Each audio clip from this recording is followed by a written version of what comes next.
Hello friends, welcome to Ayurvedic channel The Indian Pathy. I am Dr. Khushbu Mishra and today we are going to talk about tuberculosis. So let's start.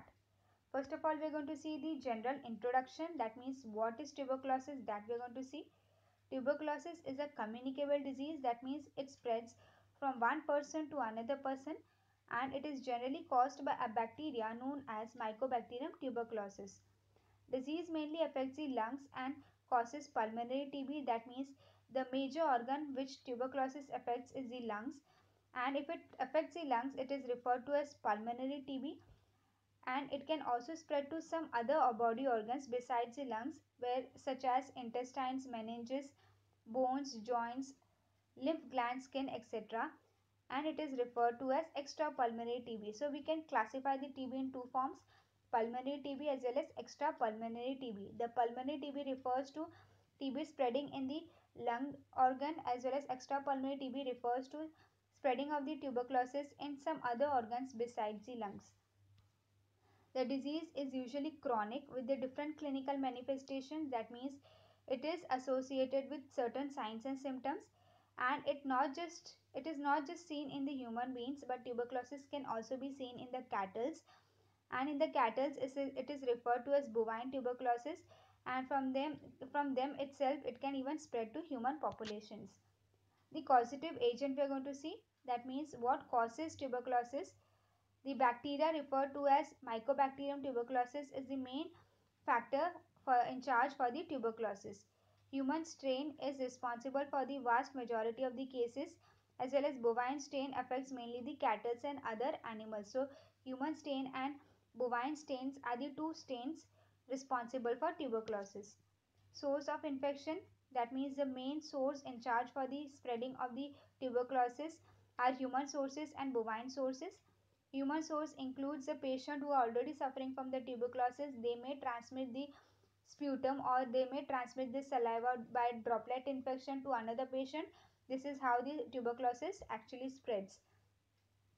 So those patients who are already testing positive for the sputum for the tubercle bacilli, they are the source in the human population. And in bovine sources, the bovine source of infection is usually the infected milk. So the milk which is already infected with the tuberculosis are the main sources in the bovine sources. How it actually spreads: tuberculosis is transmitted mainly by droplet infections and droplet nuclei generated by the sputum positive patients with the pulmonary tuberculosis. That means the main source is the droplet source. That means if the patient who is already testing positive for tuberculosis, if it delivers out or if it spits out the saliva, and through droplet infection it may spread to other patients too. And some other sources such as fomites are also responsible for the tuberculosis. Incubation period. So what is incubation period? It is the time taken from the entry of the infectious agents to appearance of signs and symptoms. That means that period from when the infectious agents enters into the body to the appearance of the signs and symptoms is referred to as incubation period, and the incubation period in the tuberculosis is 2 to 12 weeks. What are the signs and symptoms associated with the tuberculosis? That means what signs actually is associated with the tuberculosis, that we're going to see. Very first is coughing up that last 3 to more weeks. That means if the patient is continuously coughing for more than 3 weeks, that is the first major sign which is seen in tuberculosis. Second is coughing up of the blood. That means along with the cough, the blood also comes out of the cough. That is the second sign, which is referred to as hemolysis. Very third is nothing but it is chest pain, or the pain with the breathing or the coughing. So along with the cough, if the patient feels really severe pain in the chest region, pain along with the cough, that is the sign associated with the tuberculosis. Unexplained weight loss, that means loss of appetite as well as weight loss are associated with the tuberculosis. Fatigue, that means extreme tiredness, fever, night sweats and chills are some of the signs and symptoms related with tuberculosis. Diagnostic investigation: how can we actually diagnose the tuberculosis? Very first examination is sputum examination. That means we carry out the examination of the sputum of the patient. The sputum of the patient is the patient is advised to give their sputum for testing for the tuberculosis. Sputum examination by direct microscopy is now considered the method of choice.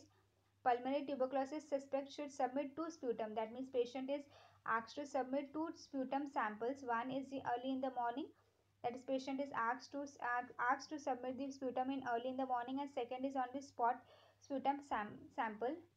The test is referred to as Zeal-Nielsen acid fast test. Second is X-ray examination. So after sputum examination, X-ray examination is a second way of detecting the tuberculosis.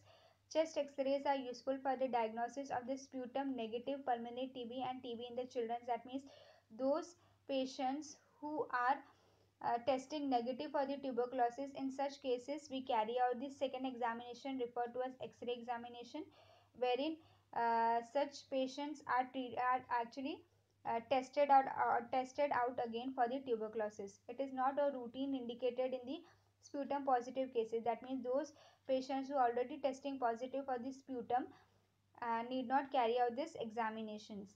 Sputum culture test is another way of testing out the tuberculosis, wherein isolation of the mycobacterium from the sputum sample is carried out in the laboratory for the testing the tuberculosis. Mantox test is very important test in the tuberculosis, in which we give injection and we see the result of that. That means if the red appearance or the red patches around the injected side, if it appears, and the this exceeding reaction exceeding 10 mm are considered positive, and those less than 6 mm are considered negative. This is how Mantox test is carried out. In this, the injection is given of 1 tuberculin unit, and the dose is 0.1 ml. It is given intradermally onto the flexor surface of the left forearm, and the test is carried out. How can you treat the tuberculosis? Chemotherapy, that means drugs as well as medicines, are given for treating the tuberculosis, active tuberculosis. DOTS is second method. What is DOTS? DOTS is referred to as direct observation treatment short course. That means in a direct observation, the drugs is given to the patient. That is how the strategy is carried out in order to see whether patient is really taking medicines or not. DOTS is recommended therapy for the TB patient TB treatment under the RNTCP program.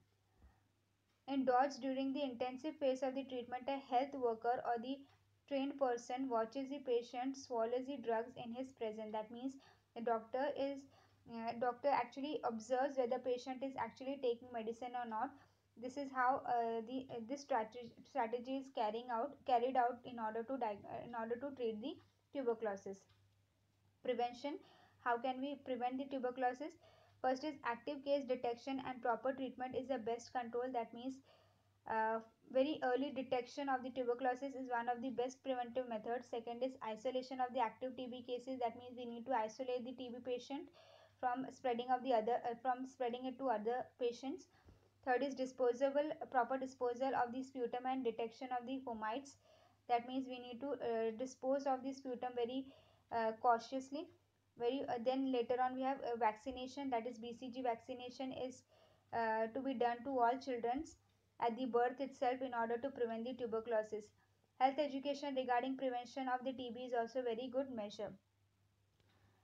This is how the tuberculosis is actually treated as well as how it is prevented. So this was all about tuberculosis. Till then, keep liking, sharing and subscribing our channel.